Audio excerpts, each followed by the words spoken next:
So, like, what do you think separates Friends of Allenby from the rest of the canoe clubs in the country? Do you think, like, what in your opinion? I think at the moment we've just got such a quite a depth in terms of the players who are here, but you've got a group of players who are really enthusiastic, come through, particularly for the men and the women now as well, so come through together as a particular age group, and you've got that bond, that team bond there as well, and everybody wants to get better and pushes each other on a little bit more, and I think it's just grown and built a bit of momentum to where it is today. So I think we're really lucky in terms of the venue. I know you've seen the venue. It's in the winter. It's not that glamorous, but for us, it's perfect in terms of being able to get people on the water and just get that atmosphere. But just the dedication that all the young players have got now is phenomenal, really, in terms of their desire to be the best they can be, really. So. And how much does the Liverpool community resonate with Friends of Allenby? Like, is that a big part of this club's identity? The fact that it's a Liverpool-based club.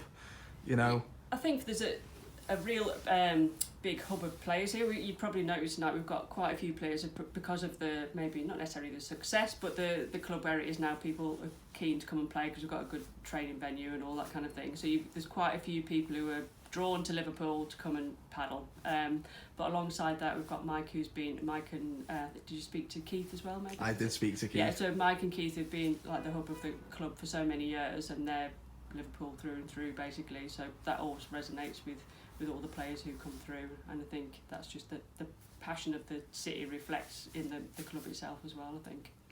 So yeah, there's actually quite a lot of players from different corners of the country. For example, Jack, was it Winder? Yeah. I spoke to him. He's from Salford. Yeah. And I also spoke to Jack. What's his name? Playford, yeah. Playford, that's it. Yeah. If Clayford or Playford, it's definitely yeah. Playford.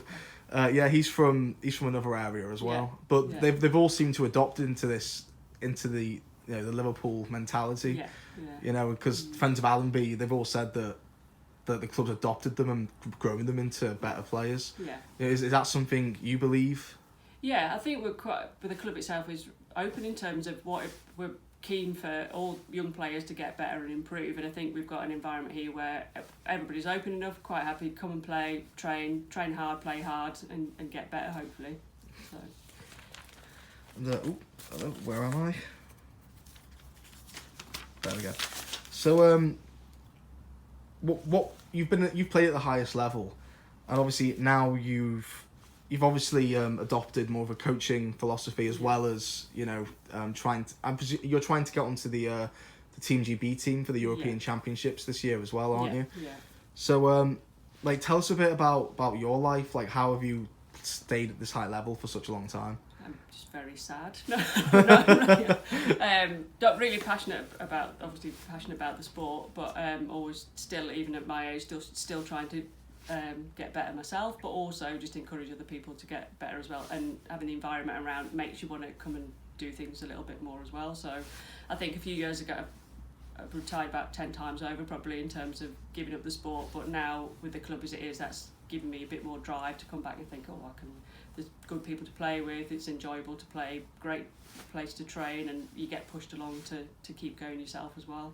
But it's good for me from the other side of it in terms of a coaching role, trying to help the other players develop and have some of the experiences that maybe I've had as a player as well. So it's nice to see them with that motivation to do things, which is really nice. So. Speaking of the experiences you've had, what's your proudest moment? What's the proudest moment of your playing career? Good question. Never really thought. Yeah, obviously you win championships, but it's, I guess a lot of the time it's the progress of getting there. So maybe if you've not done so well for a couple of years on the trot, and then coming back to particular maybe world championship wins and things like that, which is obviously the pinnacle of the sport.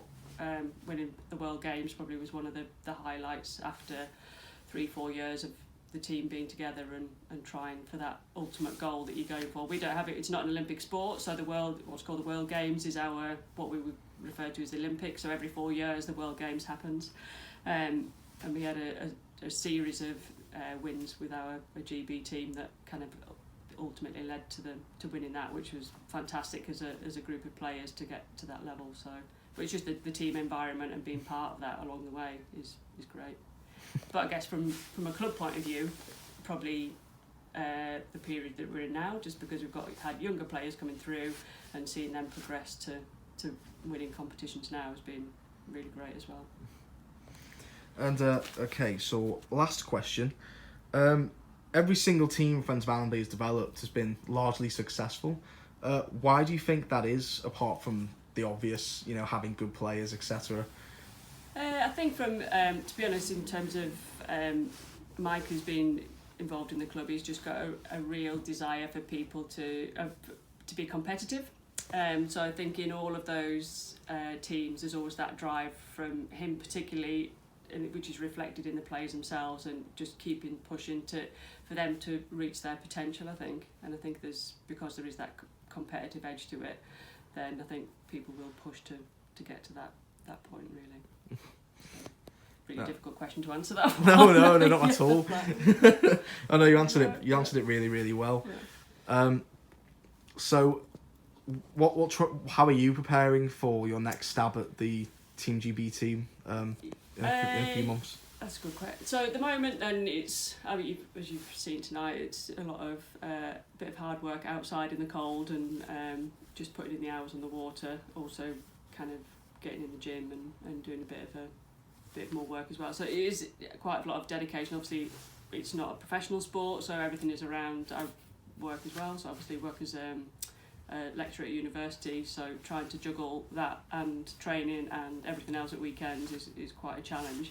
But I think you just make it happen around your normal life. But yeah, so we've got a number of different competitions, training weekends every month, competitions coming up over with the club as well, which is great, and then international competitions, and hopefully as the season progresses up to September, then see how selection goes and go from there. But fingers crossed.